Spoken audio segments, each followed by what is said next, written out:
Good evening, guys. We're going to try to do our second call-in tonight. So I'm bringing it up to see if we can get live. So I'll wait and see if there's someone's on, so I know it's on. Tonight what we're going to do is two things. I'm going to update my computer and see if I can get it to come up. I'm going to do a quick session with Spry. You can hear her in the background. She's wound up. Again, it kind of gets to that magical hour in the afternoon where she's been pretty quiet all day. And welcome Nicole and Jeff, and Jackson, Mike Mecca's in. So I'm going to spin it around. We're going to start it out quick with a short session with Spry. It's not going to take a long time. You can see she's up into the bigger kennel. We have been working on consistently having her come out of the kennel with control. I'm going to get my boots on over here. It's a terrible time of the year with mud and tracking in with dogs and all of us. Jennifer's in, Aaron, Chris, Matt, Mark, Naomi, Chris, Rhett, Jason. Welcome everybody. So Paul is in.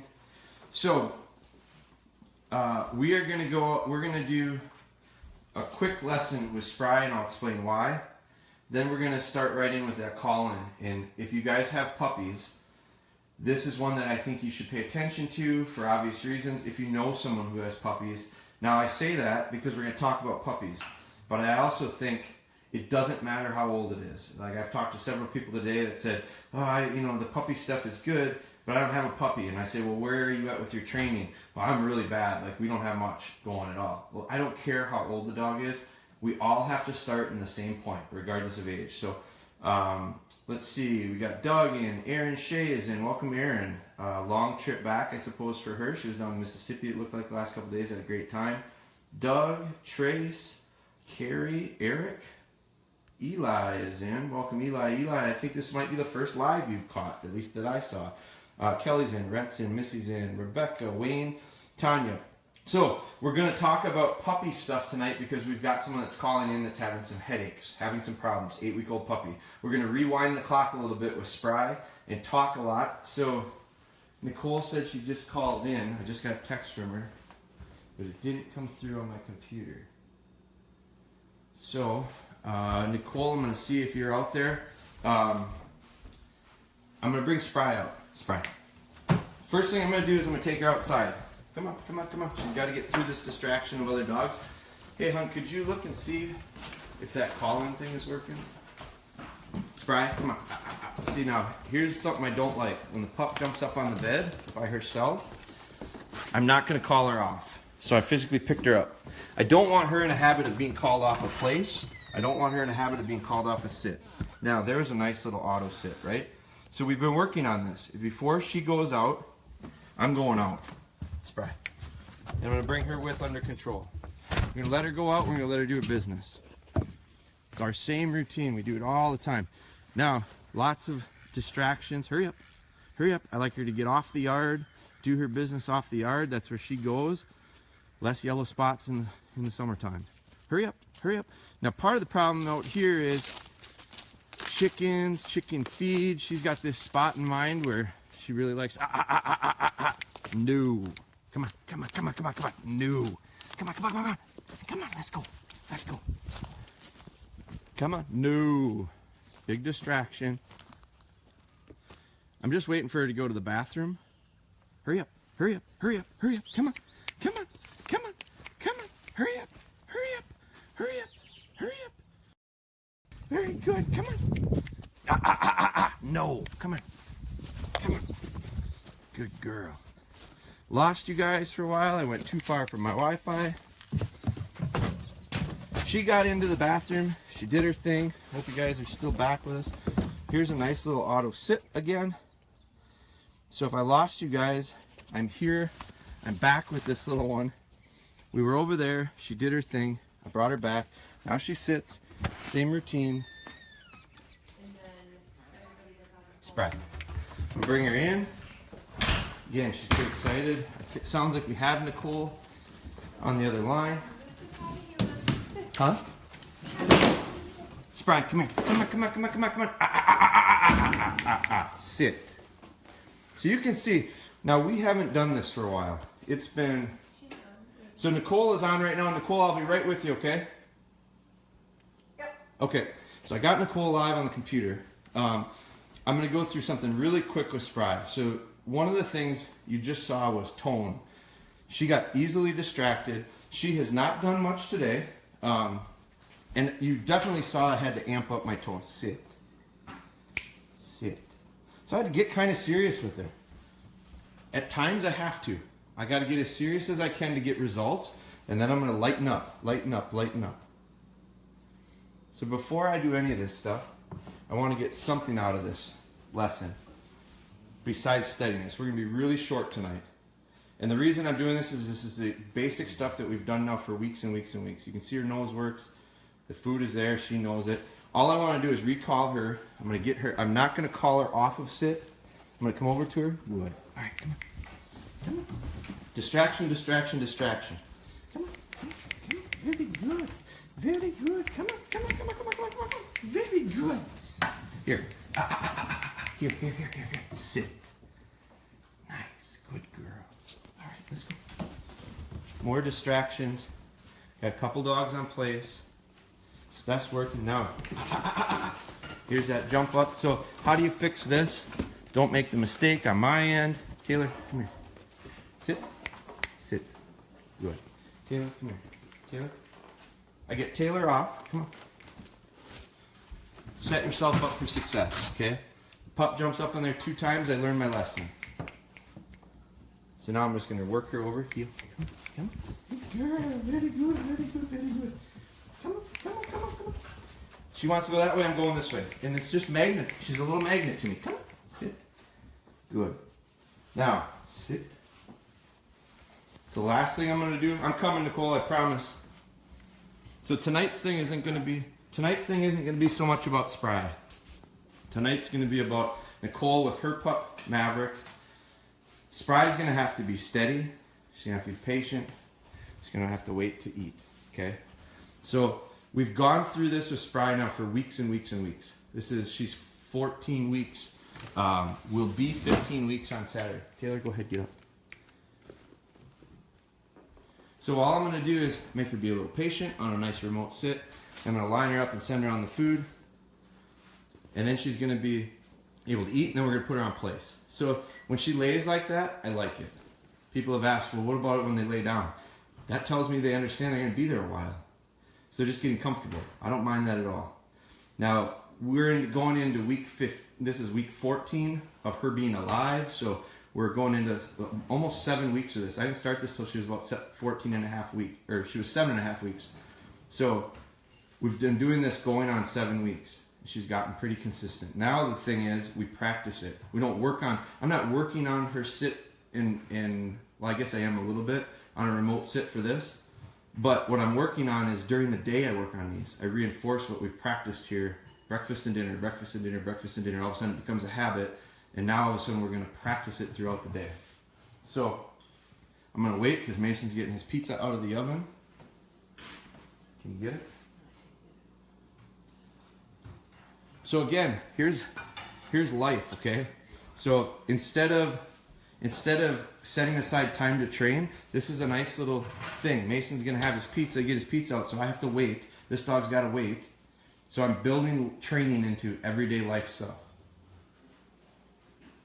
So Mason's out of there. Now I'm gonna come over by Pup. She's gonna get a nice little reward for her steadiness. Spry. She gets the line, she gets to eat. Okay. So that's Spry for tonight. Now, the call, we've done one of these before. What do you need? Go ahead and get it. So we've done one of these before. And the last time we did a calling, and I'll spin this around right now so you can see her. The last time we did this, we talked with Jennifer, and Jennifer had issues with some food aggression. And I got to check in with Jennifer and find out how that's going. But tonight, we're going to talk puppy stuff. Because I've got Nicole on. Nicole, can you hear me? Yep. Okay, so now I need to see if you guys can help me out that are watching this on Facebook. Let me know if you can hear Nicole when she's talking, because if you can't, let me know, because I'll have to figure out something volume-wise. But I think this should work, and you guys should be able to pick up the audio. So I've got her on the phone through the computer. So Nicole I got a message from Nicole. Nicole's a friend of ours, and I got a message from her. It was this weekend, I think, or maybe it was this morning.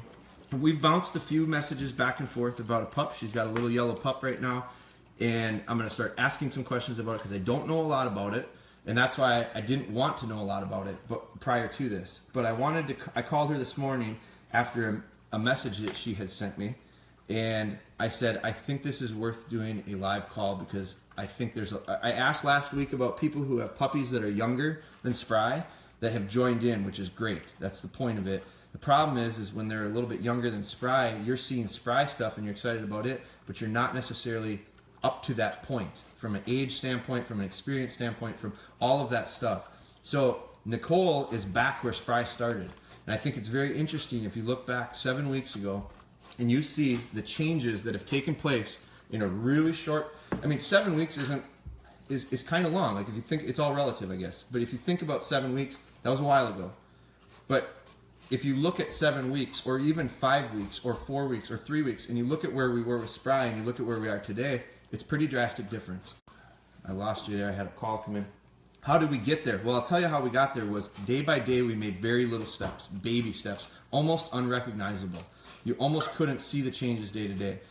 Pretty soon Nicole's dog is going to be 14 weeks old. And what we do between now at 8 weeks and 14 weeks is going to be huge. And so right now, Jennifer's back in. Jennifer was our last live call, so she's enjoying this, I think. So she gets done here. I'm going to put her on place, Nicole, and then we're going to roll. So let's get our little place out for her. She can finish that up. Come on, get up, get up, get up, get up, get up, get up, get up, get up, get up. Place. Good. Okay, Nicole. Now we're going to talk about you. I'm done with Spry. We're going to focus on Nicole. And Nicole, what's your dog's name? Maverick. Okay, Maverick. So how old is Maverick? Maverick is going to be 8 weeks tomorrow. 8 weeks tomorrow, okay. And you got him when? I got him a week ago. Okay, so she's 1 week into it.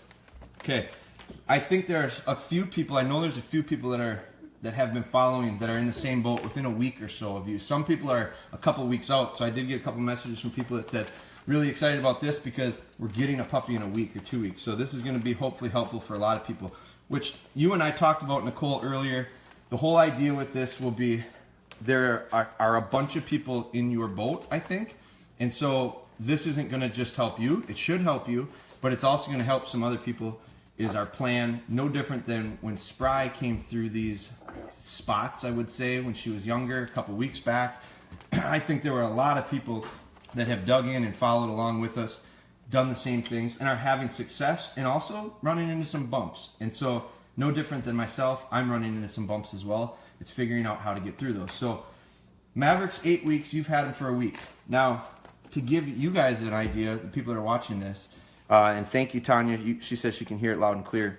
So I got a message from Nicole today. Now, we've bounced a few messages and a few text messages, just small training stuff and what do I need for this? Should I get that? Just really, really simple stuff. This morning, I got a bit of a novel. So that's the reason why we decided to do this. She sent me, what was it in? That was like a direct message, huh? Yeah, that was a message. Yeah. So it was a message. So messages, I don't know if you guys are familiar, so they're really little in the bottom right-hand corner, and they're hard to read. So I literally had a hard time reading it. It was long, and it was just, Messenger is set up in a tough way to read. So I printed it out. I copied it, and I put it into my Word document, and it was 2.5 pages on a Word document. So you'll know what I'm talking about. When I read that, I said, wow, let's do this, because first off, there's a ton of stuff there. So, and second off, I think it's interesting because there's a lot of points that you make, Nicole, and what I wanted to do was go through them and tackle them one at a time. But before we do that, let's back up. I want you to tell us your story.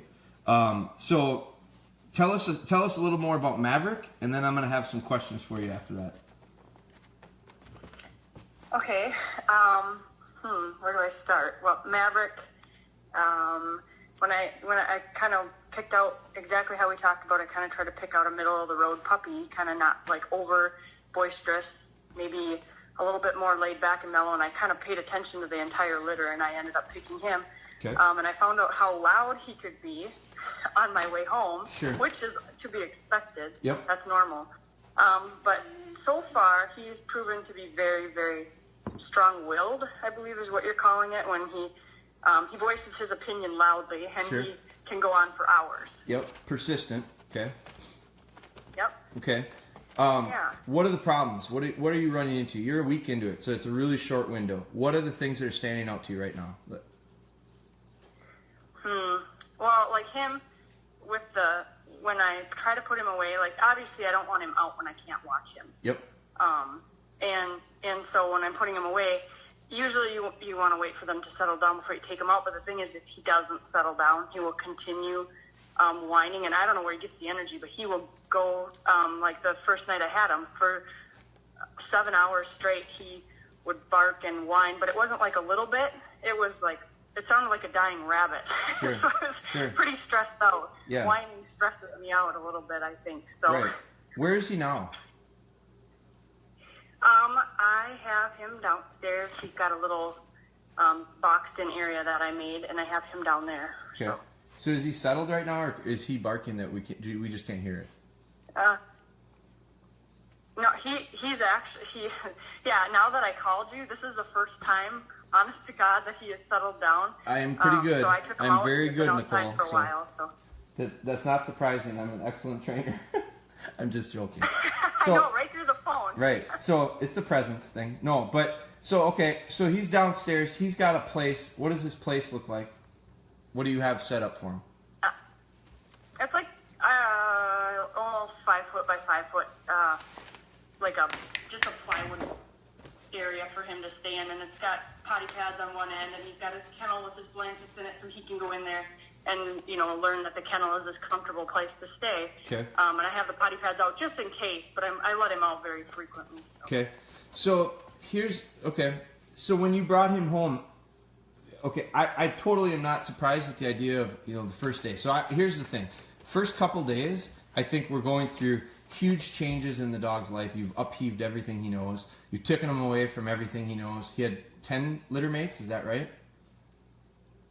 11? Oh yeah, 10. Yep. 10 litter mates. So it's a huge litter. He's coming. I saw some videos on Facebook, some of you guys looking at the puppies and looking at the litter. And so I saw it was a big area that they had. He was comfortable with it, and he had a bunch of brothers and sisters. And so when you picked that puppy up and brought him home, holy man, you changed everything. So stressed out, yeah, no doubt. I expect puppies to be. We got a little easy with Spry because we brought her sister back with us. So we had her sister with us we separated the 2 pups from the litter at 5 weeks. The rest of the puppies were down in Mississippi. Her and her sister Fee came back up with us. So I had 2 weeks of 2 puppies, and then eventually at 7 weeks, her sister went home, and all of a sudden she's left alone. So was it a little bit easier transition for her? Probably. It was a transition from 5 weeks to 7 weeks. It was the exact same place. So we set her up pretty easy to not be so abrupt with her change. You've got a dog that is just like most people's and like a lot of ours. We literally pick them up from a location, we travel a long ways, and we bring them back to a new spot. So it's huge stressor, okay? And I expect dogs to respond to that accordingly. And I don't think you got anything wrong, any different than that. Yours, maybe a little bit more than normal, but there's probably people that are listening right now that had equal to or greater when it comes to the bucking of settling in. Now, the thing about it is, I think you've got, I kind of give these guys a 24, 48 hour period of time where, because it's so stressful, the whole idea with this thing is we got to get this dog to settle in and understand we removed him from a pack, but he's now part of this pack. And we want it to be a good experience. We want him to like it. Your dog's going to be a house dog, right or wrong? Right, yep. Okay, so he's going to live in the house. Now, one of the things is I want that dog to get comfortable in as quickly as possible, so I will coddle him a little bit. I'll baby him a little bit those first couple days. You're through it, okay? I don't know if you did or you didn't. You're through it. So anyone who's new or going to get a puppy, I don't mind spending a little bit more. I don't mind holding them a little bit more. I actually, when I was younger, I didn't mind. I don't do it anymore myself because it becomes an argument of who gets to do it. But I didn't mind when I was younger, I should say, when I was training dogs, I slept with them the first night. I didn't have a problem with that because I felt like we're taking them out of a really, really stressful situation. I want them to trust me. I want them to start connecting. Okay, connection and feel. We're going to talk about connection, feel, and trust. It's all stuff that we have to have. So I didn't mind doing that. Now, you're past that. I wouldn't recommend doing it now. You're a week into this thing. A routine needs to be started. Now, based on the email that I got, it might be a routine that isn't so smooth right now, but we're going to try to fix that by some simple things. But so I don't have a problem with that because I think those first 24 to 48 hours are really, really important just to get them to settle and try to be comfortable. A lot of times they won't eat. You know, I talk about people feeding these puppies and settling them down at dinner time. And there's a lot of times when these little pups come, they won't eat for a day or two. Eventually they get hungry and eventually they settle in and they do eat. And so that is part of it. How did he do when he came to you as far as eating? He was fine. He never missed a beat there. Okay. And is he? Do you consider him pretty excited about food? Does food seem like a pretty nice reward for him? Yes, very much so. Okay, because sometimes I just spilled some water on my computer. Because sometimes they don't necessarily they don't get too driven by food, so they're not too excited about it. So when they are, that's good. I'm all for it. It's going to help me a little bit with early on, just some motivation stuff. So that's good. And the reason I ask is because some dogs aren't. So so that's good. When you brought him home, what have you done so far with him? What have you done from a training standpoint? So let me ask you this: have you seen the DVD? Training DVD, the puppy one? I have one of your first DVDs. Okay, probably Shed then. Shed or Game Recovery. You haven't seen the puppy. No, there's a Shed. Okay, the puppy DVD. We have to. That is going to be a really, really important tool because it's going to talk about a lot of what we did with Spry so far to this point, plus the next say 10 months. Because I'm gonna start out with the idea of you and Maverick. You're not training Maverick. We're not going to train Maverick. We're going to raise him. And so, just like you've got a son, right, little boy. This is important. Yep. How old is he? 9 months. 9 months. So you've got that little. You've got all of a sudden 9 months ago you brought a little boy back to your house, and it really probably changed a lot of things that happened at your house. It probably changed a lot of things, how things happen schedule wise and routines wise and priorities and all that stuff, right? Yes. Okay. Same thing's going to happen now. Now, what I think is really important is understanding that you really didn't set time aside. What's your son's name? Chase. Chase. You didn't set time aside to raise Chase for the first 9 months. It just happened. It just became part of what the Larsons do. And so now with Maverick, you're not going to set aside windows of opportunity to train, and then the rest of the day we just don't do anything and wait till the next session. It's going to be ongoing. So now the first part of this is going to be really, really simple and subtle, and it's going to take, like, I bet when you brought Chase home, for the first couple weeks, it probably took a while to get used to how we're going to do things differently, right? Yeah, yes, it did. Okay, it's going to be the same with this pup. Now, the other part that's important with this is you've got another dog too, right? Yep. Gage, and how old is he? 9. And is he inside or outside?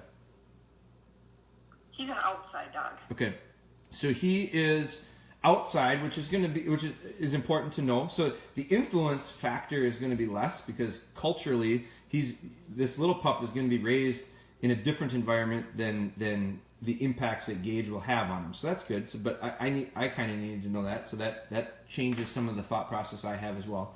Now, give me some background on Gage, because in your email you mentioned him twice, or in your message to me you brought his name up twice. Give us an idea, a background on Gage. Oh, okay. So I believe it or not, I have a lot of experience with older dogs and helping rehabilitate dogs, and Gage was my first puppy. I got him at I think he was almost 13 weeks. He was older when I got him. He was 13 weeks though? He was older. Well, not super old. Yeah. Well, okay. Keep going. So when I got him, there was a few things I wasn't aware of, and I ended up taking him home. when I ended up taking them home, there were still a couple litter mates that were left.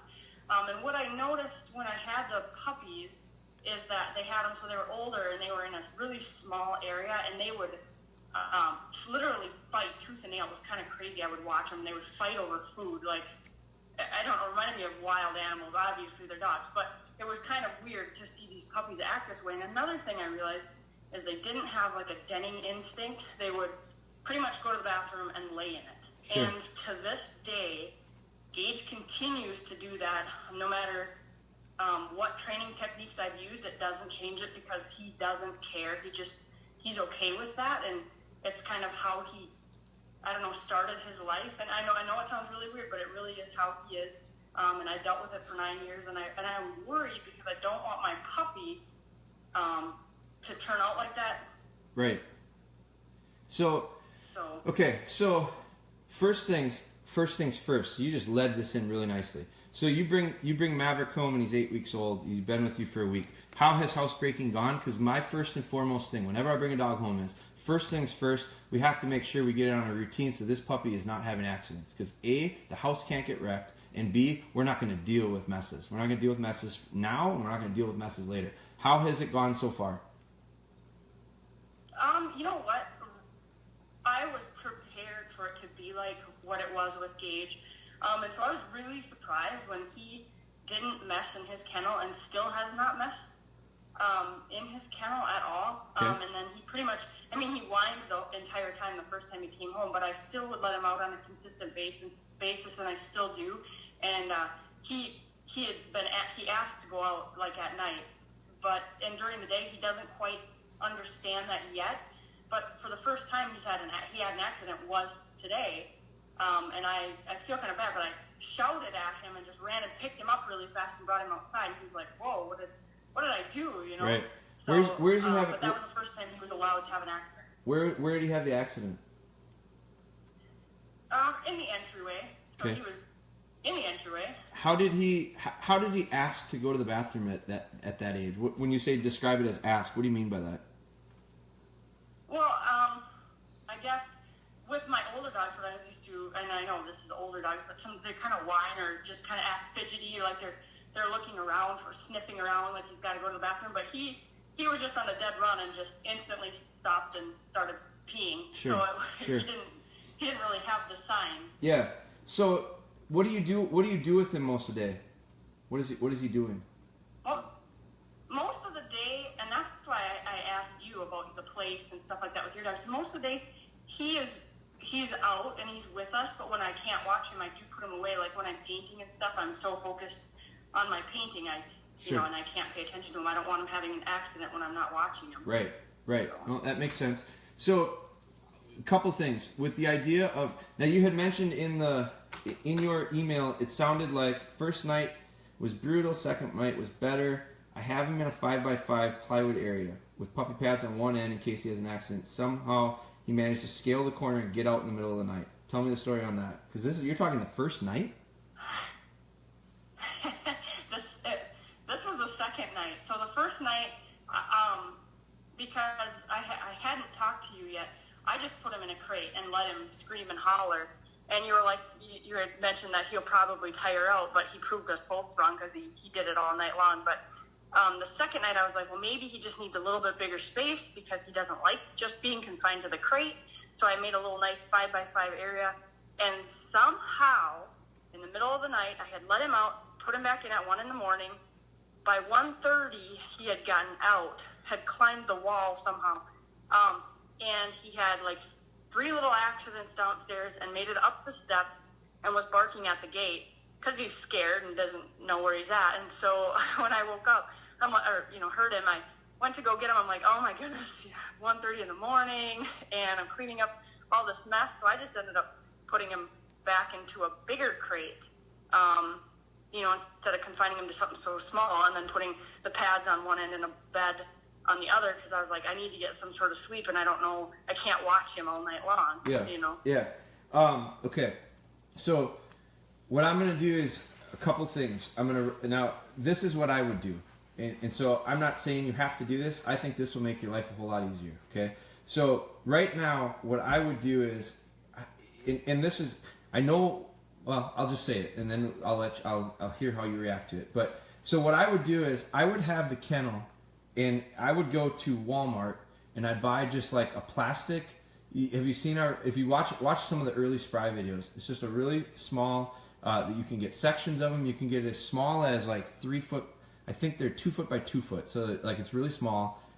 That's a little bit tight because I can't really fit a small kennel in it. So I usually buy two. I got 2 sections of those.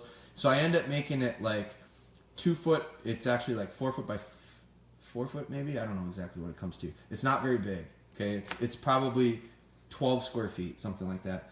It's enough room for me to put a little kennel. So do you have a small kennel? When I say small, I mean like not much bigger than that he can get in it, stand up, turn around a little bit. Is it? Do you have one like that? Yep. Okay. Yep. That's the one I want you to use going forward. And I want him to get comfortable with it. Do you have a pillow that will fit inside of it? It's about the same size.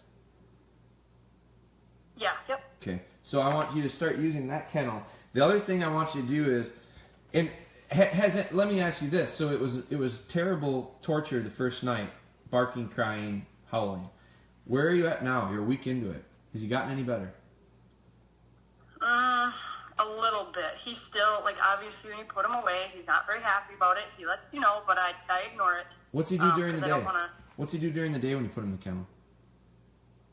Does the same thing. Same exact thing. He lets you know he's not happy with it, but I don't want to reinforce the behavior, so I ignore it. Yep, that's what you need to do. How long does it go? It's hard to do though because with my house, like my basement is unfinished, and you can hear him. Yep.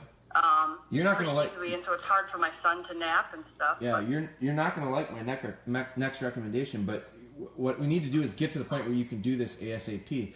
I'm gonna say we need to get that puppy upstairs, and we need to get him close to where are you taking him outside? You taking him outside through the same door to the same spot every time? Yep. Have you established? Does he go to a spot that he really likes to go to the bathroom? Yep. Okay, keep that. Now what we need to do is we need to figure out, is there any way to get the dog so that you can keep him upstairs in that penned-in area? It's going to take up maybe 10 square feet to start out with a kennel in it, and have the kennel door be open. Because is he barking in just when he's in the kennel, or is he barking when he's in your enclosure, or is he barking? How does that look? Both ways.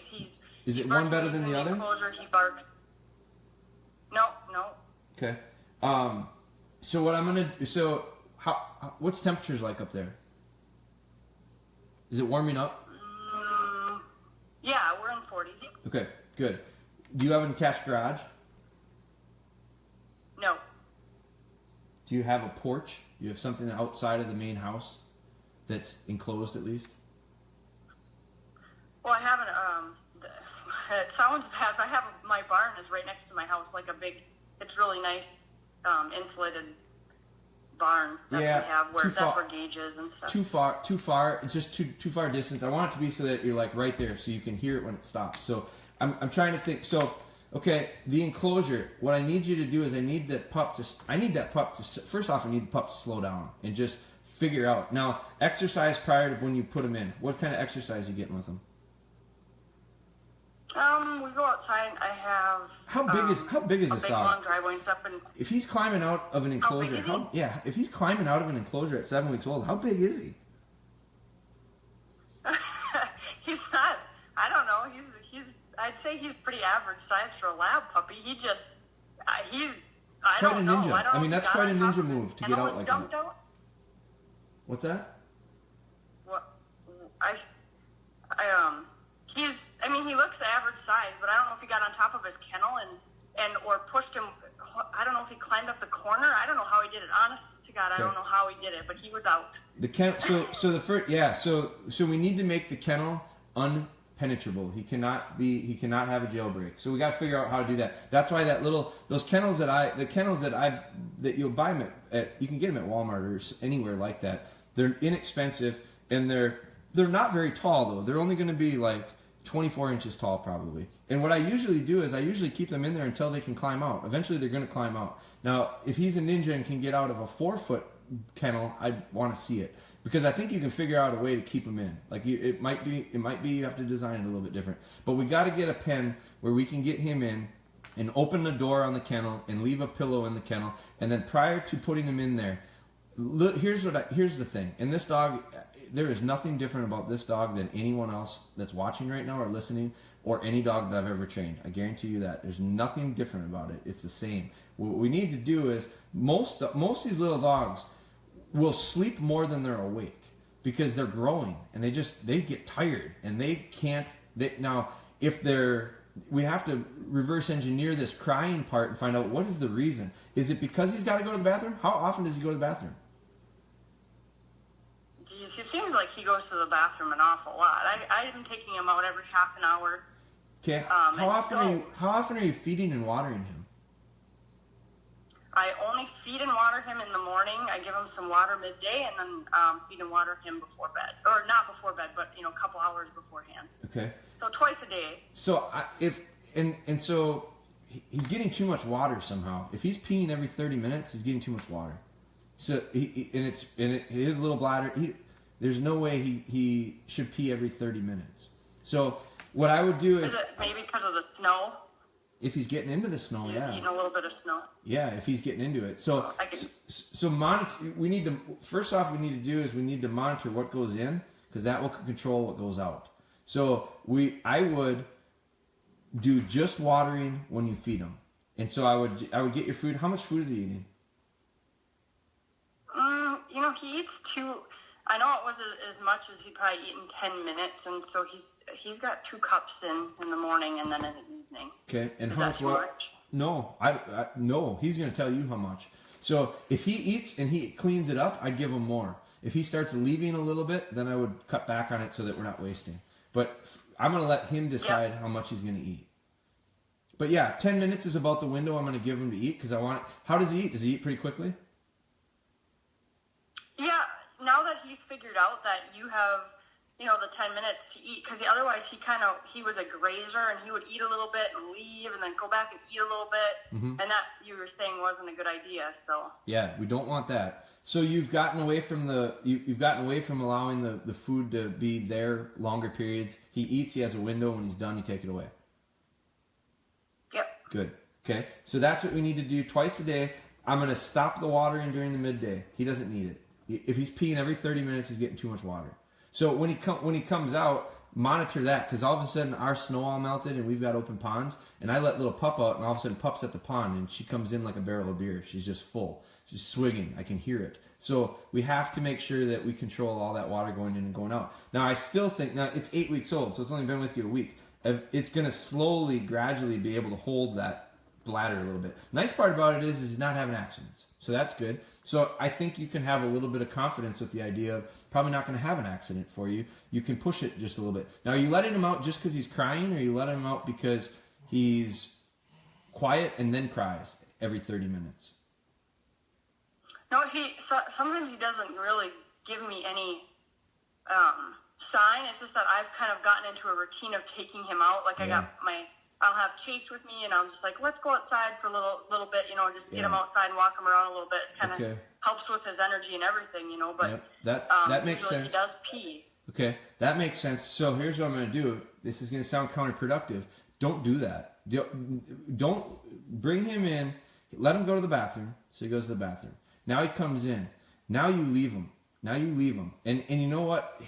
Do this when Chase is awake. I don't know what the sleeping habits are of Chase, but do this so that it's something that you can handle this noise and you can handle this.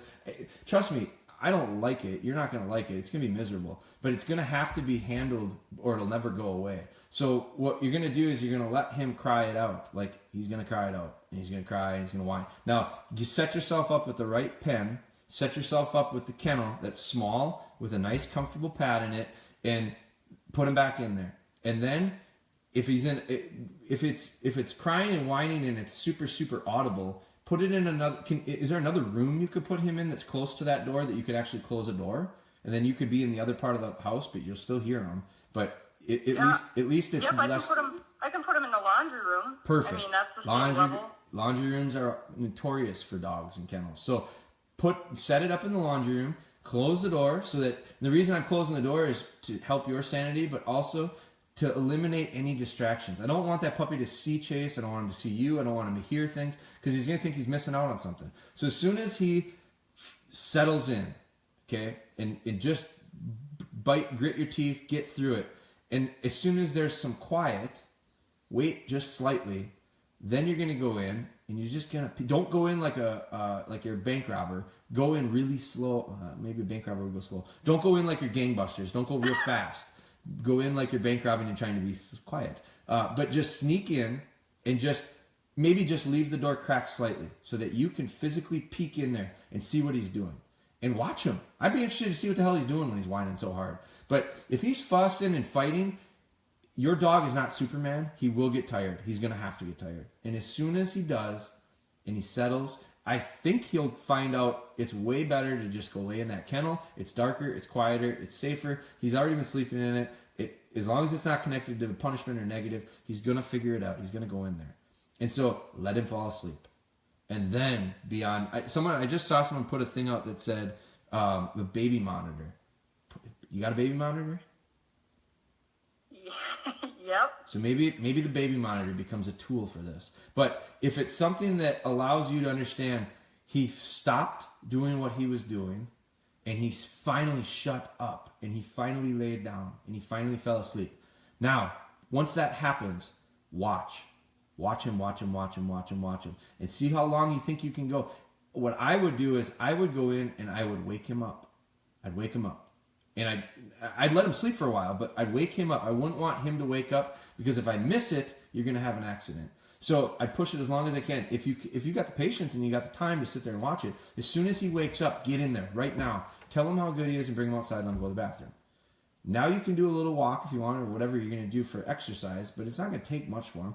And then it's back into there. Now, it's back into that place, the kennel. The other thing I'm going to have you do is I think it's time for you to start, and we talked about this, it's time to start place training it. At 8 weeks old, you can place train it effectively, and you may have an answer where the puppy is less vocal because it doesn't feel confined, but it also starts to understand the idea of this is a safe place for me, I don't get into any trouble here, I have to stay on it, I have to follow these rules. If you're watching the live right now, you can see how Spry she's okay with it. She's very okay with it. You can see how Taylor, she's very okay with it. So place training to me is the biggest lifesaver because it allows me another place to put the dog other than in that pen and ultimately in the kennel. So what do you do with those dogs? Is that what the dogs do during the day? They're on their place, or do they have like free run of your house? No. How does that work? No. If your pup has had free run of the house, it's become pretty accustomed to the idea of I can run around and do whatever I want. And you cannot control it at that point. You don't have control. He decides, oh, I got to pee. I squat and I pee. You missed it. You're too late. Now, you caught it today. When a dog has an accident, it's not the dog's fault. It's our fault. Okay? We did not set him up to succeed. So with you got a 7-week-old puppy, you got a couple options. You're going to be in the pen, you're going to be in the crate, or it's going to be on place, or it's going to be in my arms, under control. Because I can let him follow me around. If I want to walk around and let him follow me around, if I'm in the house, I very rarely let him just chase me around the house. I'll let him, if you watch back, because the problem with Spry was when I would do that, she would go like a bandit, running laps through my house. She got into a habit. She liked to do a hot lap around the couch. Well, there were other dogs laying on beds there, and she got into a habit where I can go anywhere I want. Boom, she's gone. And at 8 weeks, 9 weeks old, they can move pretty good. So unless I can physically catch them, I can't allow that to happen. So I used to build walls. I had walls. I had in my laundry room, I put that fenced in area, I stretched it across. So I restricted that puppy's area from the pen, which was say 10 to 12 square feet, to the laundry room, which was maybe, 50 square feet. And from that, I figured out I can at least get control of it if I need to. Because if I can't get control, we're going to turn this into a really fun game of keep away from mom. She'll run away. This will be really great. She'll chase me. I don't want to form that habit. So, and I don't have control of them, and they don't understand recall. So I don't even want you working on sit. I don't want you working on heel. I don't want you working on sit. I don't want you working on remote sits. I want you to work on steadiness in your arms, which is simply heartbeat slowing down prior to eating.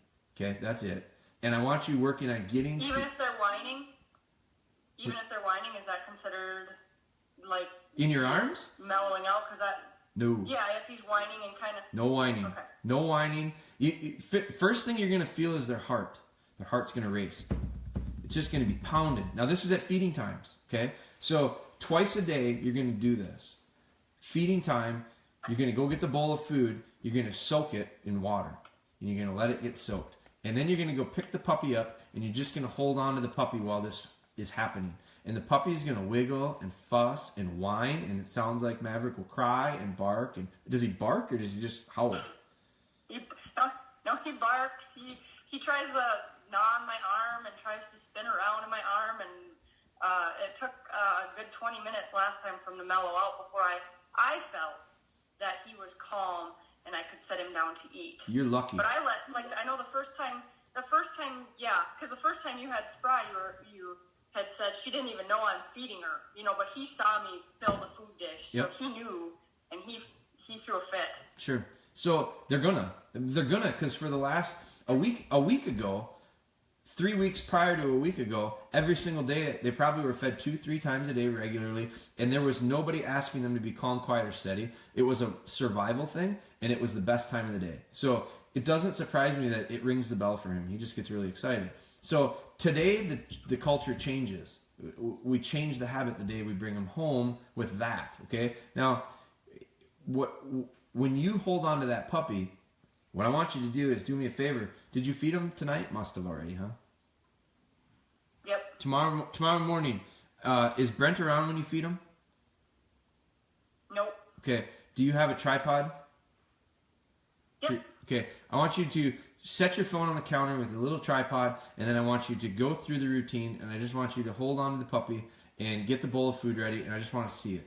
Okay? And then I'm going to watch the puppy. I just want to look for a change. That's all. But when you hold that puppy up, I want you to hold on to the pup, and I want you to feel him. And as soon as you feel him settle in any way, heartbeat slows down, the quiet, the barking, the yipping, all that stuff, as soon as that stops, and it doesn't have to be long, I'm not asking for 10 seconds. I want like a second. As soon as you have that, I'm going to have you set him down and feed him. Okay? And then I want you to pick him back up and do it again. And he's going to fuss, he's going to whine, he's going to be really jacked up because he already got to eat. This is going to be a huge culture shock, because how many times have you fed him and made him do it multiple times in the same feeding? Have you done that yet? Nope. There, so it's going to be a big change. So I'm going to put the pressure on you to not only have to do it once, you're going to have to do it multiple times. So I want you to do it 3 times tomorrow and see. I don't know that it will get better by the 3rd time. It may get worse. But if you can't give in. You cannot give in. So it might take 20 minutes the first time. Let him eat for 2 minutes, and then pick the food up, and then reset it. Hold him up again. Let him find that change. He's going to change, and as soon as he changes, okay, Maverick, now you can eat. Then you're going to pick him up again 2 minutes later. The last third of his food, you're going to have him hold, have him wiggle, have him fuss. All of a sudden he changes. Okay, Maverick, set him down, let him eat. And that's 3 times. You get 3 little lessons in. Now, I don't know that they'll be shorter. They might be longer. But you'll have to win this battle, okay? And it's a battle of who's going to last the longest. And it might be real entertaining for Chase to see. I don't know. It's something that might take a while. But if this is something that if you don't put the time into it right now, it's going to be a real slippery slope the wrong direction. So it's time for us to really dig heels in and 180 things. So it's the complete opposite of possibly what has been going on. That's why this barking, whining, fussing, crying in the crate is absolutely, without question, going forward. He's not out of there until he's quiet. He's just not. He goes to the bathroom. He goes back in there. You don't feed him and water him enough that it allows for him to have the accident. He's going to get tired. He's going to lay down. And as soon as he lays down, he figures out, man, that's all it took. And I get to go back out. And you can go out. And this is... What about when he decides that, hey, when I'm quiet, she comes and gets me, I get to go to the bathroom, but I don't want to go back in there, so I'm not going to come back to her. Now making him too smart? Sure. Now it's no, not at all. That's a recall thing. So you'll see this with Spry too from weeks back. So when you let this puppy out, how fast is he? Can he get away from you? No. Okay, so you can catch him. So you're going to take him out. I want you to pick him up. I want you to carry him to the spot that he goes to the bathroom. Like, I don't know, how far is it from your house? Where he goes? 20 yards. I want you to carry him because I don't want him to go before he gets there. I want you to pick him up. I want you to carry him to that spot. I want you to set him down. And I want you to hurry up, whatever your command. Start a command for going to the bathroom. So I say hurry up. So I let him up, hurry up, hurry up, hurry up, hurry up. As soon as he hurries up and goes to the bathroom, I want you to get down and I want you to have a little kibble in your hand. Okay? Put a little kibble in your pocket. And when the pup gets done peeing, I want you to call him, oh, here, good boy, come on, good boy, and give him a little piece of kibble so he knows you've got it. Let him know you have it before you even set him down. Have him see that you've got a little bit of food. You maybe even give him a piece while he's in your arm. Then set him down. Hurry up, hurry up, hurry up. You know he's going to go because he's been in the house. As soon as he gets to the ground, he's going to go. He goes, I want you to get down on your hands and, get down, squat down, hold out that piece of kibble for him, and he comes right to you and you tell him how good he is. Now pick him back up and bring him back in the house. Now, at that point, I would put him on place. If I was place training, you're not yet, you're going to have to start. Okay, that's gonna be a lifesaver for you. But then pick him back up, bring him in, do what I don't know what your routine normally is. If you want to take him for a walk at that point, take him for a little walk, but physically put a separation between him going to the bathroom and you guys going for a walk. So pick him up, go back into the house, reset things. That's like pushing the reset button. And then go back outside, maybe go out the front door this time instead of the back. Whatever, do something different. Set him down, and then walk around the house. And this is a great little time to work on some recall. So you got a little kibble in your hand. Show him that little bit of kibble and walk around and just let him chase you. Does he follow you around? He's 8 weeks old. Does he follow you around, or does he? So he follows me everywhere, and he has run of the house right now, which I didn't realize was wrong. Yes, so we're going to take that away, and this is beautiful. You still got him following you. See, the problem is when he gets too confident and he starts getting out on his own, that's when he realizes that's way more fun than coming to you. So we have to get his habit formed now that it's way cooler to go by mom. Heck, sometimes she even gives me food. Eventually we'll replace it with praise. But we need to get that habit formed right now before he gets into the habit of, I'll just go where I want. And pretty soon, she can't even catch me. And then all of a sudden, she'll chase me. Now we're going backwards. So you're lucky you can do it yet because he's small, because he's young. Okay? So if he has a tendency to want to follow you around, I want you to get him used to, every time he catches up to you, get down and welcome him and praise him. And if you got to give him a little kibble just to make sure he understands, wow, this is really good, continue that. That's training. That's training right there. It's burning some energy. It's burning energy under control. Burning energy is not letting the pup run around the house by himself. Burning energy is not letting the pup out in the backyard that's fenced in and letting him just run around and do whatever he wants. That's burning energy, but it's deconstructive energy. You're not doing anything to help you with training. You're making it a lot harder. So because I think so many people don't understand that the dog actually has to be in a place or in their kennel area instead of, a lot of people I know, their idea is this puppy or dog just free roaming their house and doing whatever it wants, whenever it wants. Totally. And that's where all the problems come from. So it's control. So we talk about setting our dogs up for success and avoiding them having failures. And by allowing them to not run around, it's no different than a kid. If you took a kid and you put him in a controlled environment, school, let's say, during the day, they usually get some pretty good things out of it. There's obviously variables. But if you send a kid to school every day, that's a pretty controlled environment that he's going to learn some good things. Hopefully they're good habits, and that's where they learn stuff. Well, if you take a kid and you put him on the streets and you just let them go and do whatever they want, they're going to learn stuff because they're smart, just like the dogs. What are they going to learn? What habits are they going to pick up? So we need to set, because we're in charge, we can set them up to have pretty good experiences. So it's bringing back 100% of the control and your influence on them to point them in the right direction.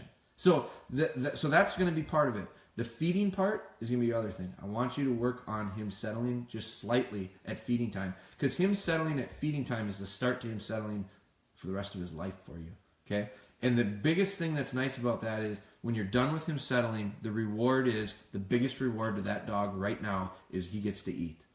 It's been his lifeline for the last 4 weeks. So he doesn't get that until he gives you what you're looking for behavior-wise, okay? That's it.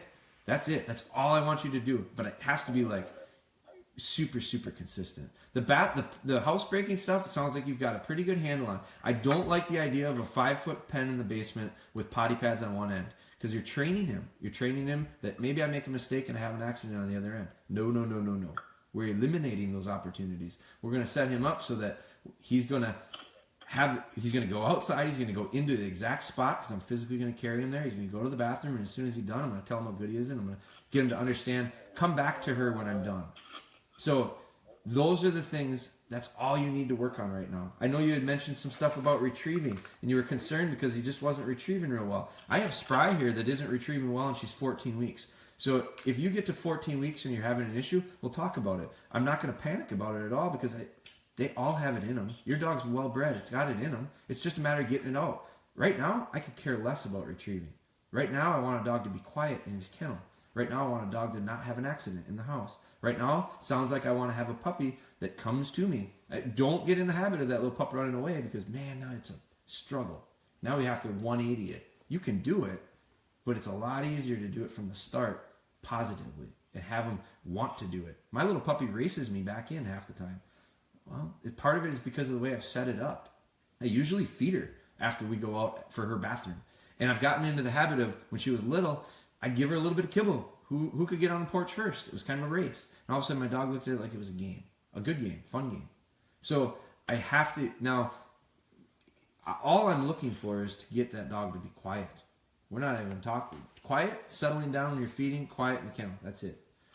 You're going to have to change that kennel setup. I don't think that kennel setup is good right now. I think you have to change it. So I like the idea. If the baby thing works. Too big? It's in the wrong spot. It's in the wrong spot. It's in the wrong spot. Okay. So I want it to be in a spot where I can get to it really, really quickly. Like, I understand that it's really hard to stomach the sound of it. You might have to stomach the sound of it for a day or two to get through the woods. It's gonna be tough, but you'll get it. But if we set it up so that it doesn't allow for us to do it the right way, it might not get there for a long, long time. And every day you get into the habit of whining, barking, fussing in crates and kennels, every day that you do it, it's a day of forming habits. Because right now, Maverick is learning. Maverick has 7 days of learning under your belt. And it sounds like 7 days of learning hasn't been exactly the direction you're looking for. We gotta point that in the right direction. And it's gonna take, now, if it's gotten slightly better, good. But if it's gotten slightly better, but not there yet, he shouldn't whine for 7 hours straight, 7 days in a row. Something's wrong with the setup. No, yeah. Something's wrong with the setup. So, control what goes in, less water, okay? And less frequency. Part of the problem is if you let him out every 30 minutes, you're getting him on a pretty solid routine. The routine is every 30 minutes she'll take me outside, and for no apparent reason. So he needs to change his behavior before he gets what he wants. No different than when you're holding on to him. He has to change his behavior before he gets what he wants. And it doesn't have to be a huge change, but it's got to be a change. And if it takes him physically wearing himself out, then that's what it is. But he'll learn habits very quickly. That's the great part about the pups. So if the habit forms that, if he understands, man, what did I do differently to get what I wanted? Well, their short-term memory is very short, less than 3 seconds. So whatever you reward or praise them for within that 3-second window is what they're going to associate the reward or the punishment with. So if you're not rewarding it quickly, he doesn't understand what you're rewarding for. If you don't correct quickly, he doesn't understand what you're correcting for. So 0 attention, 0 praise. He looks at, even if you're hollering at him, I think a lot of people go, well, I'm yelling at him to shut up. He looks at that like it's praise because it's attention.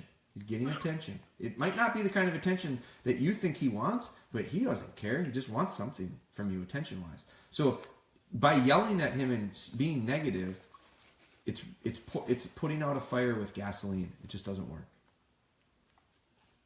So we got. So how are you so called, or when they say, oh, burning out the dog's energy, or what do you do like on a daily basis with Spry? Like, does she You take her outside for like an hour and No, run her, or what do you do? no, not at all. How do you? Not at all. When burning energy, so a lot of people get into the idea of, well, just let them out, take them out and run them. Take them out and run them. I see a lot of guys that go, I hunt my dogs, but before I hunt them, I really got to run some energy off of them. So I'll let them out of the truck and I'll drive down the road and I'll just let them run. Let them run, let them run, let them run. Then they stop and they can't figure out that when they stop and let the dog out, why he wants to run. Habitual habits, okay? They're creatures of habit. So if every time the dog comes out of the kennel, he gets in the habit of, I get to run 1.5 miles before I have to do anything. What do you think he's going to do every time he comes out of the kennel? He's going to say, let's go, get my shoes on, it's time to run. So burning energy, there's no control over that. So when you let that little puppy outside, if you go, just let it burn its energy off. Now, if it's controlled, good, because then you're forming something that's worthwhile. But so what do I do with Spry? I take Spry out and I walk around the house, and she's so little, she has to run to keep up with me. 2 laps around the house, and that's enough for her physically. I think they get tired mentally, especially your puppy right now is 8 weeks old. It's spending more energy growing than it is doing anything else. Like, has it gotten bigger in the last week? Uh-huh. It takes a lot of energy to do that.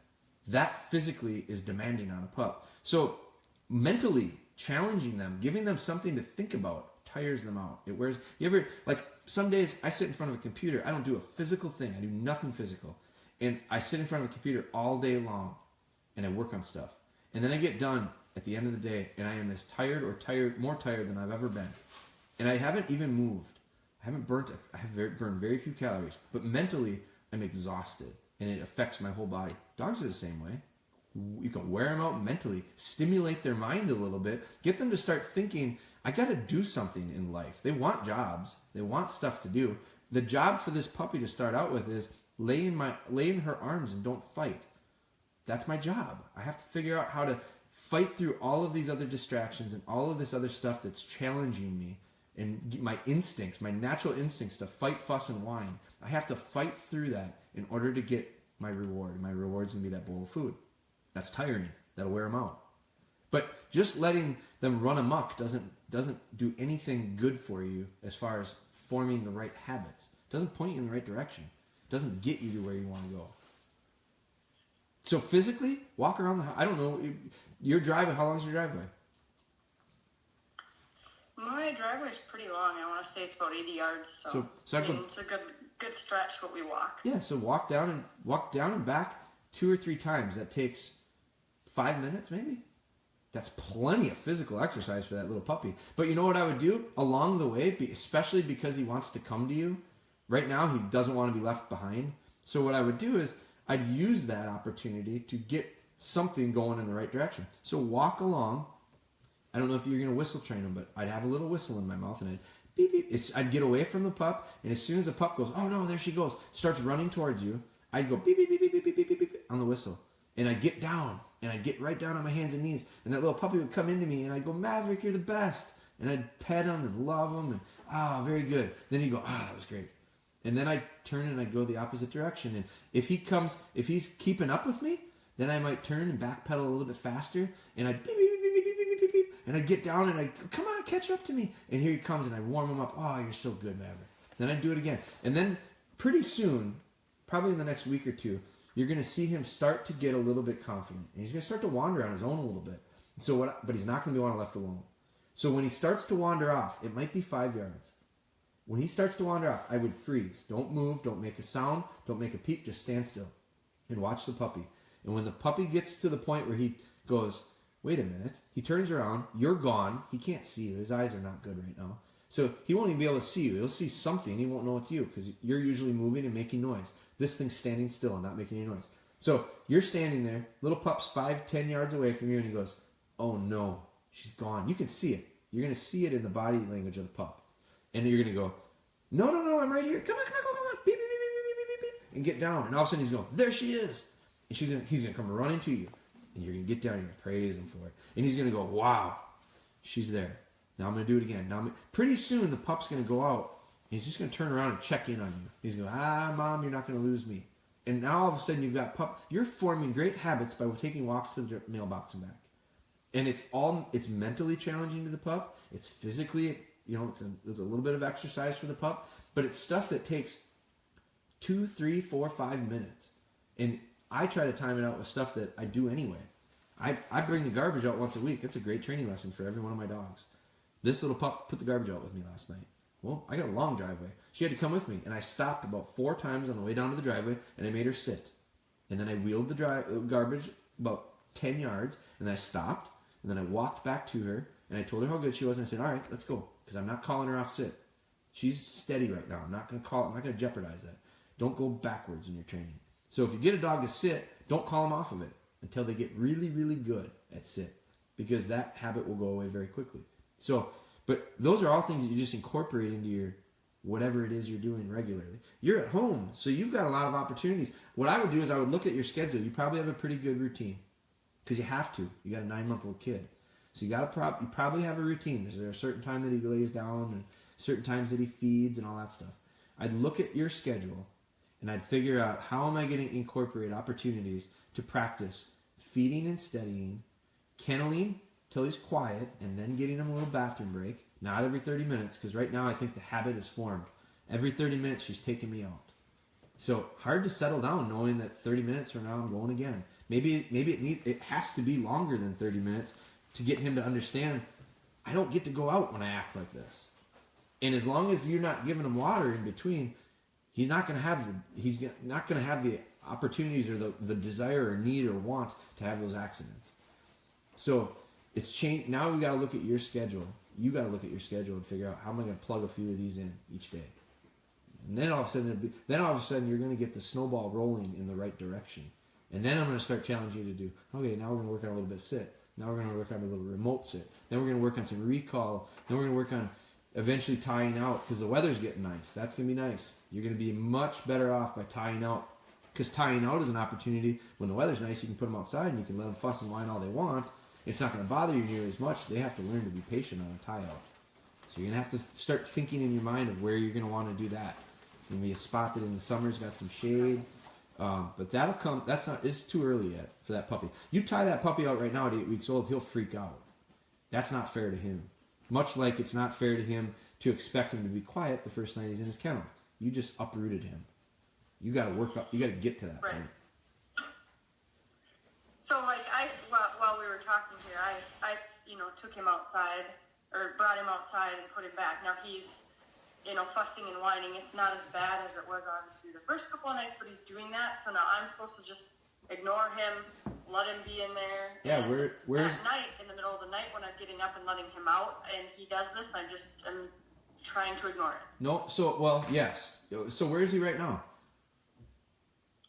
Well, I took him out to his spot, and he went to the bathroom. Yep. And then I brought him back and put him away. So he's in his little where his crate is. Yep, he's in his pen area right now. He's doing pretty good then. Sounds like. Mhm. Awesome. Okay, He's fussing a little bit right now, but he's I think it's because he can hear me. Sure, totally. It's not like it was, obviously. No, not good. At all. Okay, good. So so when was the last time you had him out? You just let him out just now? Yep, and the last time I had him out was, I want to say, maybe 40 minutes before I got on the phone with you. Okay, so that was at 7, so that was 20 after 6. So it was probably an hour and 20 minutes that he was quiet. You went and got him. You took him outside. You let him go to the bathroom. He went. You brought him back in. You put him back downstairs. Right? Yep. Beautiful. Okay. Now, what I would do is, if he starts fussing and whining right now, no touching him. He hasn't drank since you fed him, and that was a while ago. So he doesn't have to go to the bathroom. He just went. He's gonna let him fuss it out, let him whine it out, and then as soon as he's quiet, as soon as you hear the change that he's quiet, this is why it's not a good setup to be down in the basement. So this is why we want to change it to the mudroom, because what I would do then is I'd be over there and I'd peek into that cracked door and I'd see what is he doing. And I'd be curious. I want to know, are you sleeping in your kennel? Are you laying outside of your kennel? What are you doing? What are you doing right now that you're quiet? Probably sleeping, but I want to know where you're sleeping. And then what I'd do is I'd watch that. And so I'd figure out, okay, he's quiet. I know he's sleeping. He's in his kennel. Now you got your mom ears. You turn your mom ears on, and you go back and you sit down and you're doing whatever you're doing. Are you painting? Are you doing whatever you're doing? And then you go, the second you hear that, I'm right there right now. Boom, boom, boom, boom, boom, boom. Maverick, here we go. Pick you up, take you outside, set you down. You go to the bathroom. Good boy. Little praise, little kibble, whatever it is. You're so good. Bring him back in the house. Now, let's say it's an hour from now. It's 9:12. Okay? So then we're going to put him back. He's going to do the same thing. Now, if you have a place, you're going to do place training at that point. But same thing. This is no different. Because you're struggling so much with the kennel, I would have you keep doing the kennel anyway. Put him back into that pen. Now, if you want, it's not a bad idea. Take him for a walk down to the driveway and back. It doesn't matter if it's dark out. A little bit of an activity for him, and then bring him back in. Tell him how good he is. If you guys want to love him up a little bit as a family, that's good. Put him back in. Now, I don't know what time you go to bed, but if you go to bed at 10 o'clock, let's say, before I go to bed at 10 o'clock, so we're at 9:12. So then we go to 10:12. We're going to go to bed. Do the same thing. Pick him up, take him outside, let him go to the bathroom. Now, if he's whining and fussing from 9:12 to 10:12, you wait till he's quiet. It doesn't sound like he's going to. It sounds like he's making some progress, because I don't hear a thing. So he's making progress. So we wait. He's whining right now, but there's no hollering. So okay, we're good. Can you hear it from the top of the stairs? Is your basement in the basement, like downstairs? I'm actually my basement, my studio is in the basement. Okay. So he can hear me all day when I'm down here. Okay, that makes it harder. That makes it a little bit harder, but he's gonna have to get used to it. So he's quiet. Like, if that's his whining, he's quiet. So here's what I'm gonna say. That's the routine. That's the stuff we're gonna do. Now I'm gonna back up, and we're just gonna talk about you, okay? Because one of the things, and I think this is important, and I think people should hear this. One of the things that I noticed, really used the word twice, like, it was causing you some anxiety. Like, and I think you were joking a little bit when you said it, but which is totally fine. But I honestly, I don't know how much you were joking. Like, by me reading what you were saying, this has been weighing on you, and this maybe is borderline causing some anxiety. That's the reason why it's got to change real quickly. But what it's really going to be is, it's going to be a true test of your patience. Like, you're a patient person. You have to be. You're an artist. I can't believe people that are artists can't be patient. Like, that's something that I could never do. I could never be an artist, because I don't know that I have the patience to do that stuff. Now, I train some dogs, and I think I have to be patient in order to do that. It's a different kind of patience. So you may have some patience because of what you do with art. That doesn't mean that you have the same patience that means, oh, this dog training just comes super easy. This is going to challenge you to think about patience. And I want you to think about it like, you know what?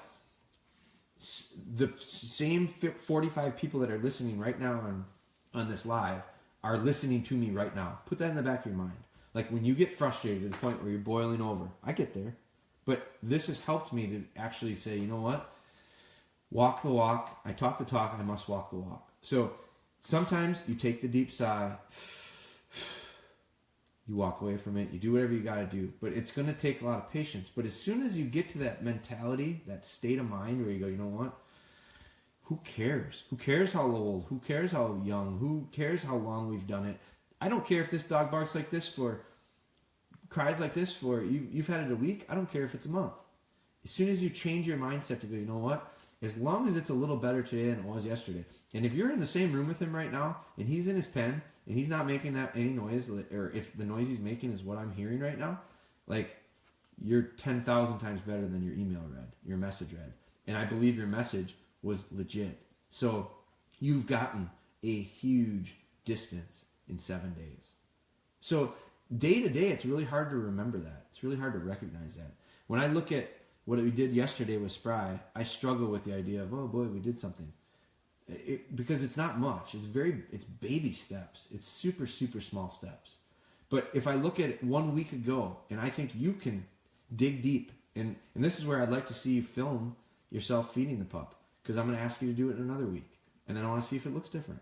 And because I know it will. If you're consistent, if you're repetitious, if you stick to this, it will get better. It has to. There's no question in my mind that it won't. But you're going to have to make the commitment, and then you're going to have to be patient with it. And then you know what? There's going to be days that you're settling in. Let's say tomorrow it takes 25 minutes, 35 minutes, 45 minutes, in that order, for him to settle in and change enough for you to feed him. Okay? By 3 days into it, it might be 15, 20, 30. I don't know. But whatever it is. Let's say it got better. But it's still 30 minutes at the end, which is kind of a lot. So within another 3 days, you cut a few minutes off. Oh, we're really good. Now it's within 15 minutes on the third try, and everything looks good. So I'm going to say, you know what, Nicole, a week ago, you really weren't here. You've gotten a lot better in 1 week. And then the next day, it goes back to 45 minutes. I don't want you to go, wait a minute, this isn't the way, because I'm telling you right now, it will happen. Like, you're going to do stuff, you're going to move forward, and then you're going to have problems, and it's going to go backwards. So what? So what? You're going to just move through it. And so that's going to happen like a million times with everything we do. It's going to start out with this feeding thing. It's going to start out with staying quiet in your kennel. It's going to start out, what I'm really hoping you can do is what you've done as far as housebreaking. You have to make sure this puppy does not get in a habit of having an accident. That falls on you. Like, that's going to be you making sure pup stays in, because eventually we're going to go into the crate. Eventually we're going to take that pen away, and it's going to be the crate. By the time that happens, the crate's going to be a pretty nice thing, because the crate's going to be, you're going to peek into the laundry room or wherever it is that you have the pen, and you're going to peek in there, and the majority of the time pup's going to be laying in there sleeping. And then all of a sudden, when you take the pen away and you just put the pup into the kennel, all of a sudden the pup's going to go, oh, this isn't so bad. I'm so used to it. It's home. I like it. So that's going to make your transition to the kennel a lot easier. Way easier than it was, it was just too abrupt to start out with a week ago. We're going to soften into it. We're going to ease our way into it. But you're going to see it. You're going to see it happen. You still there? Yeah, I think when I meant with like my anxiety, when I'm saying anxiety, and if there's other moms listening, they might get this too. I get anxiety because I'm like, don't cry right now, because it's not like, he will get loud, which is understandable, and I've had other dogs that have been loud too, but like, don't wake the baby. Yeah, and sure. so it's like, that's kind of why I want him away. So, because like my laundry room is right next to Chase's room, which is fine. It's just how my house is laid out. And and Chase, I have a little fan that maybe I can turn on and kind of drown out the noise for him. Sure. But I think that's where I get my anxiety from. Is just trying to keep my son on a schedule from a mom's standpoint, and then and it can get kind of tricky balancing the two. But it actually makes it easier in my mind now if I can keep the puppy either in the pen area or on a place. So, can you move the place? Like, can I have the place in my art studio when I'm painting? Sure. I absolutely. I think to start out with place training, it's easiest to do it in the same spot. Here's something. Feed the puppy in the exact same spot. Put the kennel in the same spot. Put the pen in the same spot. Put the place in the same spot. And practice. If the majority of the time you think you're going to use that place in your art studio, then put it in your art studio to start out. Okay. That's where you want that habit to be formed. Because I'm going to talk a lot about, with you, we're going to talk a lot about being repetitious and consistency to form habits. I talk to everyone about that. It's not just you, it's everybody. But what we're going to do is we're going to do something over and over and over, and they become very, very place-oriented. They're going to perform very well in the same spot. Okay? So we're going to make sure that we master the habit in that spot. And then when we feel like that habit has been mastered, then we're going to move the location, and we're going to require them to repeat the habit. And the first time we do it, they're going to suck. They're going to look like they don't know what they're doing. And then we're going to retrain them to have the same habit in a different spot. And then we're going to move locations again, and then we're going to retrain them because they're going to suck. And so what I'm going to do is I'm going to get to the point where you do this over and over and over again to form a habit in a specific spot, and then move it, and then move it, and then move it, and then move it, until the habit transfers without the hiccup of them sucking. We're going to make it so that they get that. That tells me it's not the place, it's the habit. But they like repetition, they like consistency, they're looking for that stability. So right now, if you start working on place training in 3 different spots with a 9-week-old pup, 8-week-old pup, they're going to be very confused. It's a lot harder on them than it should be. same spot, same place, same time, same routine. All of a sudden they look at this and they go, boy, there's a lot of stability in this house. And so no different with, with Chase. You gotta be consistent. You gotta have a routine. It makes things easier on you. It makes it easier on the kid. It makes the things easier on the pup. So and I'm not picking on you when you say anxiety. I think it's a really interesting word. I think it's an interesting word to have you describe it that way, because I totally can sense through the short time that we've messaged. I mean, there's a point in here where you said, I'm really hoping that this wasn't a wrong decision for us to try this at this point. Something like that, not verbatim, but something like that. And so when I hear you say that, it's in your mind. It's in the back of your mind. And I know you're not looking to give up. You're not looking to quit, but it is in the back of your mind. So to me, what we need to do is we need to simplify it, because right now you're overwhelmed. You're overwhelmed. Hell, you're talking about, you're concerned at the fact of potentially not making real nice retrieves at 8 weeks old. And you said, I'm not overly concerned about this, but it is on my mind. Well, that's one thing you shouldn't even need to think about. So if we can eliminate some of this stuff that you don't have to worry about, don't worry about a lot of this stuff. Just worry about fixing one thing at a time, because the core is where you start, and then we'll start adding layers to it. We'll complicate the hell out of it eventually. We'll put a bunch of stuff on top of it, But right now, without a core, you can't add a layer.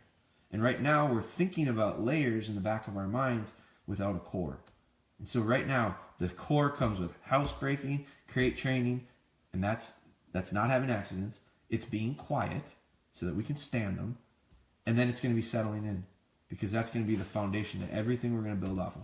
Your feeding time is going to allow you to build off of stuff that's going to put habits into the pup, which are going to help you with retrieving. But you won't be able to do any of that stuff until you get the first part. And the first part is just getting the dog to stop fussing in your arms. So we're going to reverse engineer the whole process. We see where the end is. We have to start in the beginning, and we can't get to the end without adding a ton of layers to it. So forget about all that other stuff.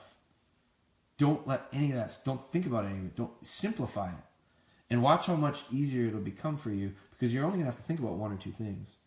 And you're going to have a little success with it, because by simply changing the routine that you're doing, it's inevitable you'll find success. And once you find success, it's really easy to take another step. And then it's really easy to take another, because momentum goes both ways. If you go, I can't tell you how many people have puppies and they go 2-3 weeks of letting them be puppies. I'm not going to start working on it just yet. I'm going to let them be a puppy for a little bit. Okay? So they form all sorts of training. They do all sorts of training in those first couple weeks without even knowing it. But it's all the wrong stuff.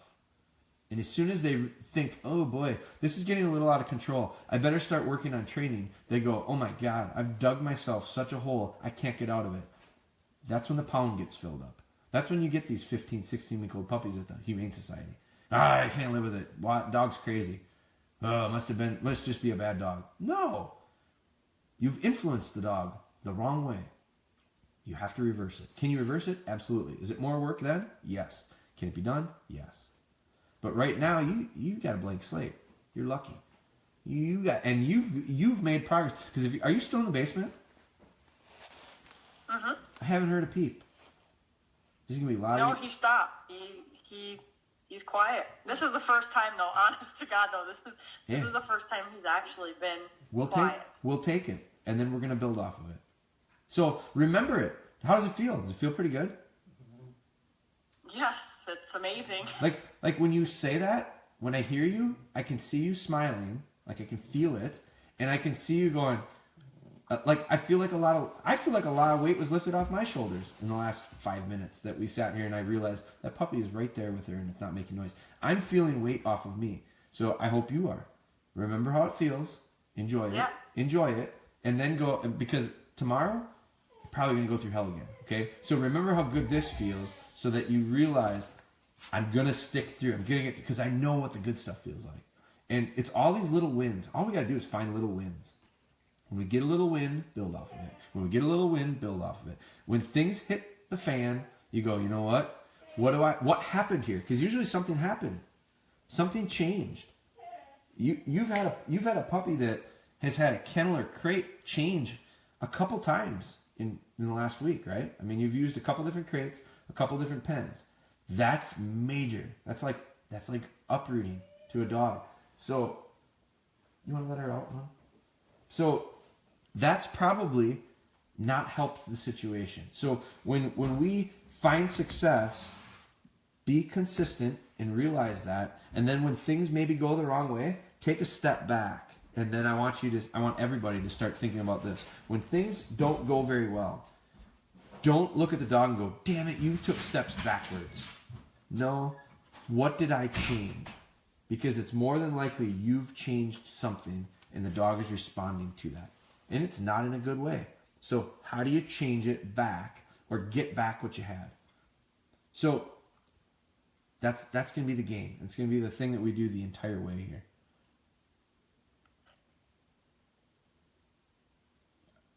How does that sound? Sounds good to me. Good. Okay. So your homework is going to be that consistency. So I am going to be gone. I'm leaving tomorrow. I fly out at 5 o'clock. I got to go to Orlando. We're going to a pet show. Don't think I'm going on vacation. But I'm going to a pet show, Global Pet, and we're going to be there, and I fly home on Saturday. So you guys that are watching the live right now, first off, great job. We had it's no joke that we're at 30. We've got a pack of 30 that are super, super loyal. But we had a lot of people in, a lot of new people. I appreciate that, you guys. So one thing I'm going to do is, Nicole, the homework for you will be just simplify things and look for 2 things this week. Just do me a favor. Settle them in at feeding time. Work on this kennel and crate situation that you have. Adjust it. Maybe you don't need to adjust it. If this is working right now, maybe you don't need to adjust it. My concern is getting the pup up. If the pup gets up and you're upstairs, that timing, it's a lot of space there. But if you can get it to work, and if you spend a lot of time downstairs because that's your studio, then that makes sense. Okay, so you'll have to kind of figure that out. But make sure you get that work on the pup settling, being quiet in the kennel. Steph has earplugs. I don't know where she gets them. Menards, is that where you get them? Yeah. The best earplugs in the world. She gets them at Menards. Okay, buy a huge thing of them. They're all over our house. She loves them. I talk loud. I think that's part of it. But that would be something that would help you maybe. Put earplugs in. And I'm serious as a heart attack. Put earplugs in, and it will help you get through some of these really, really rough times. I don't think you're in the rough times anymore. I really don't. I feel like now I know what's going to happen. We're going to hang up and we're going to light up. But remember what it felt like right now, okay? And then go find that again. So, but that would be a recommendation. I want to see progress with that, and that's consistency with you. Less water, less frequency of letting the pup out. It's going to be you got to figure out how often he needs to get out to not have an accident, and then you let him out just that often. And then practice a little bit of that other stuff with the feeding time. Do me a favor, film it, record it tomorrow if you could. And don't pay attention to the camera because I think it will be very, very hard on the puppy. Just put the camera on and just go. Don't even think it's in the room. Just go do your thing as natural as you can be. Don't think that the camera is there because the dog will sense that. So you got to tune it out. I just want it for our own record. And then I'm going to ask you to do it again next Monday. And I'm back this coming weekend. So if you're all right with it, we're going to check back in with you on Monday. We're going to see where you're at. Now we're going to have a 9-week-old puppy. Then I'm hoping we're going to start talking about, okay, now what's the next step? What's the next layer? What are we going to add to this? And if that's all you cover, if you spend 7 days on it, you're going to come back. It's going to be a whole lot better if you're consistent. It can't get worse. It's not going to be worse. I guarantee you're going to find success. Then we're going to build on that. And then we'll build on that. And then we'll build on that. And 6 weeks from now, you'll be where this little puppy is right now in front of me. This one. So you might be further ahead. I don't know. You might be behind. I don't care. It doesn't matter. Now this little puppy just woke up. She's going to have to go outside. So she slept for the last hour. She got up. She's going to pee. Guarantee you. If I wait long enough, she'll pee in front of everyone here. So I'm going to have to cut her off. Thank you, Nicole, for your time on this. Do me a favor. Don't hesitate. Yeah, thank you, Jeremy. Don't hesitate to shoot messages. Don't hesitate to share stuff to the page because I think this would be really nice. I think if people can start seeing some of the stuff you're going through because other people are going to relate to it. I have a ton of them that are on a list that I need to share because there's several people on here that have had ups and downs over the last 6 weeks or 5, I guess it's 6 weeks, going on 7, I guess, of their dogs and their struggles and their successes and all that stuff. And it's kind of mirrored in a lot of ways the progress that we've got with Spry, and we're going to continue to grow on that. So now all of a sudden we've got a nice representation 7 weeks younger or 6 weeks younger with Maverick, and we can kind of document that progress too. Because the nice part is these people that have the little pups are going to be more connected to Maverick than they are Spry. Eventually, we'll all be in the same boat, but it's a marathon. It's not a sprint. So I don't want people to start thinking, we got to speed through this. No. We'll get there when we get there. Sound good? Awesome. Thank you, Jeremy. Yes. All right. I will. I'll talk with you. You shoot me messages. We'll stay in touch. I'm gonna go. You can hang up, I think, and then I'm just gonna go through a couple of these questions on here, and then we're gonna call it a night. We'll see you. I think she might. See ya. Take care. Okay. So, guys, I think that was good. I hope that was good. I thought it was interesting. This little pup's probably gonna go to the bathroom. Hon, would you take her out for me? I'm going to go through these questions. Steph's going to help me out and let the pup out. Let's see. Any recommendations of breaking a puppy eating deer poop? Man, if I could, I'd do it myself. For whatever reason, they sure like it. So there you can see she's going to help her off. Perfect. And she's going to go out. I don't have a fix for that. If I had it, there, look at that. Beautiful. I missed it. She had a nice little sit. So the habit is being formed. I don't have a way to stop that. I call it Shed Hunter's Caviar. We see it all the time. The chickens are tough. Myself, I get the chickens, and my dog really likes the chickens. So the chicken poop. So spin this around. Let's see. So we got it loud and clear. Jennifer was in. Jennifer was our last caller. I haven't heard anything. She did show me a video with her food aggression with her pup, and it was looking like it was getting a lot better. Ellie, we don't need to hear it. Kansas City was in. Carson was in. A little late. No problem. Facebook saved. Justin from Texas. Justin is having some progress I saw with his little hound. Jamie Rushman is in. Jamie and I had a good exchange on email today. Several things that she was working on. She's, I think, in a very similar boat. She's got a younger pup that's got some things that some of the simple answers for her is going to be place training. We're going to get her place training, and that's going to help a ton. Michael Schreiber was in. Aaron Shea was in. I'm not sure what she was laughing aloud about, but could have been many things. Better late than never. How old is Spry? Spry is going to be 15 weeks on Friday. Let's see. So Jeff Trudell has gone through what Nicole is going through. Jeff Trudell had Thor, and Thor gave Jeff some roller coasters, goods and bads. So we all have them. First days are a challenge, no doubt about it. So this is when we first talking about bringing a dog home. Puppy DVD is awesome. Watched it today. Excellent. That helps Jamie because some of the questions she answered or asked me, I said, did you watch the DVD yet? So she watched the DVD. I hope that makes sense, Jamie. That's the idea. The other thing is with the DVD is you don't have to get the DVD. If you watch this for the next 10 to 12 months, you'll see the DVD happen with this puppy. It probably might, and it might be in different order because the sequence might be changed up because Spry is different than a lot of dogs, and they're all a little bit different. But the direction is about the same. So we got a starting point, we got an ending point. This brings me into the point on age of dogs, because a couple people asked me about age dogs today. They've got older dogs. Some of them are 5-6 months old. They're not very old. She talked about Gage. Gage was 13 weeks, and she referenced him as being a little older. Puppy, total puppy. So what I want to do is have people understand, I don't care if your puppy is 7 weeks, 7 months, or 7 years old. If you want to train it to do something, I start in the beginning, right here, and then I go to here, and then I go to here, and then I go to here, and then I go to here, and then I get to the end. I never get to the end. I'm always chasing the end. But I don't start in a different spot because one dog is 7 months and the other one is 7 weeks. It's like, I talked to someone about this today. If you are a second grader and I'm going to teach you to be a basketball player, I start out with ball handling. I want to teach you to dribble with your right hand if you're right-handed. Just figure out how to dribble the ball with your right hand. Then I might go to your offhand. So a couple weeks into the season, a couple drills into it, a couple weeks into practice, we might talk about some drills where we're going to go right hand, then left hand. Now, let's say that's a second grader. Let's say you're a 10th grader. You've never played basketball before. What am I going to teach you the first thing to do when it comes to basketball? I'm going to teach you to dribble with your right hand.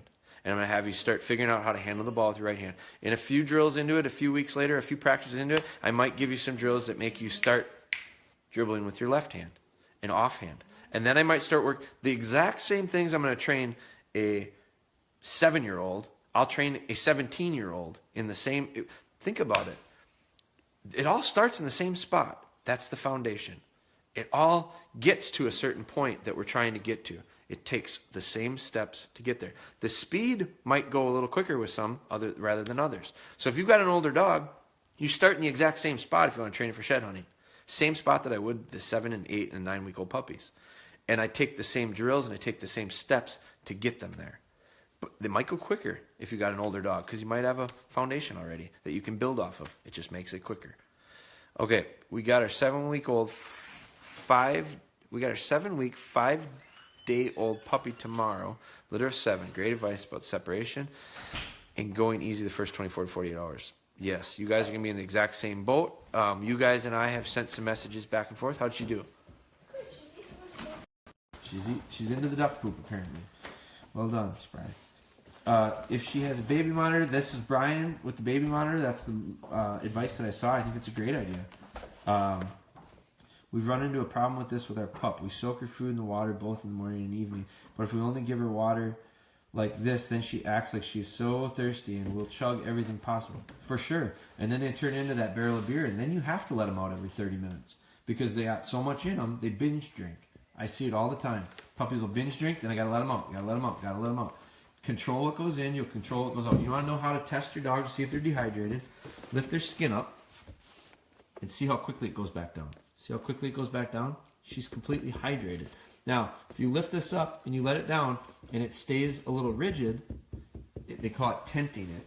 And then that tells you that the pup's dehydrated. Then she's not gonna have enough water. So that's your test. Does your dog have enough water? Pick up the skin between their shoulder blades, lift it up, and see if it goes right back into place. If it goes back into place, they're hydrated. They don't need more. If it stays up a little bit, they're starting to get slightly dehydrated. So too much water creates a whole lot of work on your end. So be careful with that. Play the radio on a very low volume at night. This seemed to help. That totally could help. I think it could settle them in. I don't want them to turn into a habit, but it could help settle it in. I'll have to catch up tomorrow, so she's out of there. My 3-month-old bloodhound pup adopted still cries sometimes when I put it in the crate. Sometimes has accidents when you don't watch her carefully. Started place training a few days ago, and she likes it sometimes, so she tries to bolt when I tell her to place. Of course she does. So if you don't watch her, they'll have accidents. If you're not watching carefully, they'll have accidents. If you put them on their place and allow them to bolt, they'll bolt. So it's back to building the foundation, Justin. And you've got a little pup, a young pup, 3 months old, 12 weeks, younger than this pup. So it's foundation, foundation, foundation, and then more foundation. So I ask you, Justin, to back up, simplify, one thing at a time, get really good at it, then build on it, then build on it, then build on it. So we've sent some messages back and forth before. You're making progress. You sent some videos. Thanks for all the info and help. You bet, Trevor. So we are saying let the dog sleep in their crate all night. If so, how do we break a 1-year-old pup of sleeping anywhere in the house? I will say let the dog sleep in the kennel all night. If the pup gets up and has to go and whines, this dog's going to fall off her bed. I'm going to be right here there. Very good. She made the adjustment. So if the pup gets up, this puppy right here for several weeks was on a routine. 2 o'clock in the morning. She was at 2 to 2:30. Up every night at 2 to 2:30. I go to bed between 10:30 and 11 usually. Sometimes it was later, closer to midnight the last few weeks. It's just been late nights. But she's like she's an alarm clock at 2:30. She got up and she'd go to the bathroom. I'd get up, I'd take her outside, she'd pee, I'd bring her back in, I'd kennel her up, she'd whine for a couple minutes, and then she'd settle in and fall back asleep. So every day. And then she's a 6 o'clock alarm clock. Like within a minute, she's up at 6 o'clock. Little whining. I get downstairs quickly. I let her out. So this has to be on us to be really, really repetitious. But eventually, she's cut out that 2:30 wake up, which is really nice. Saves me one time. She makes it through every night now. It's been doing it for probably a week or two. So are we saying let the dogs, so we're saying let them sleep in the crate all night? Yes.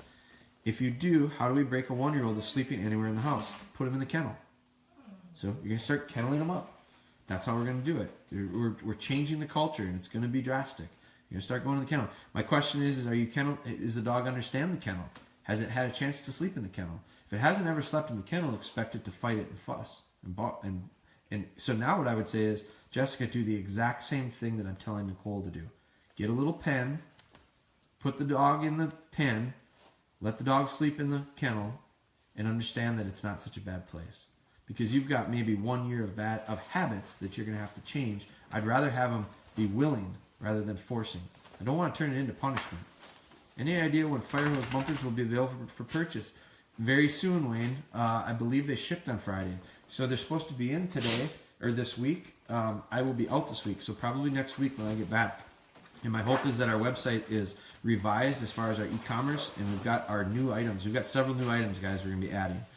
All good advice. I hated my pup for the first month. Hate's a strong word, Brian. But I totally understand. Hey, it gets rough.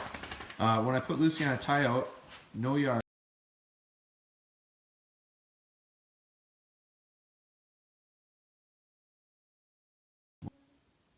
All right, I'm back. Connection's going weak, and I'm going out. So I'm gonna wrap it up here pretty quick. She doesn't. Let's see. She doesn't pull much, but does lock up and pull back when on leash. I have to use one when going to the bathroom because of roads and rules. Okay, so pick the dog up, put her on a little bit longer leash, 8 feet. Set the pup down, let it walk as far as it wants. You don't move at all. Let it go to the bathroom, pick it back up, bring it back in the house. Don't turn into you with a tug of war with the pup. She's got to learn to fight that to the doorknob. If my dog's in the crate, how long? At 3-4 months, should I let her stay? Or if she doesn't make a noise, should be all night. Yeah, if she doesn't make a noise, as soon as she does make noise, she's got to get out. She's going to go to the bathroom. Hang in there. I'm going to have to wrap this up, guys.